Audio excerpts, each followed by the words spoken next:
এটা শয়তানের ফন্দি। চিল্লায় বলেন এটা কার ফন্দি? আমরা 20 রাকাত পড়ি, আপনারা হয়তো 8 রাকাত পড়েন, কোনো অসুবিধা নাই।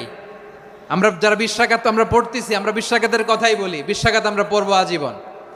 সৌদি আরবে মক্কা মদিনায় 20 রাকাত পড়ে, কোনো অসুবিধা নাই। অন্যান্য মসজিদগুলোয় 8 রাকাত পড়ে, এই নিয়ে এদের মধ্যে মারামারি আছে?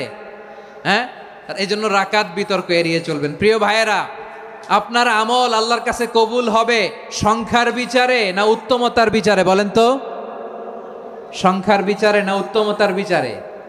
উত্তমতার বিচারে। কত চমৎকার ভাবে আপনি আল্লাহর সামনে দাঁড়াতে পারছেন এটা বিবেচ্য। রুকু সেজদাগুলো সুন্দরভাবে করবেন, রুকু থেকে সোজা হয়ে দাঁড়ানো ওয়াজিব, 2 সেজদার মাঝখানে সোজা হয়ে বসা ওয়াজিব।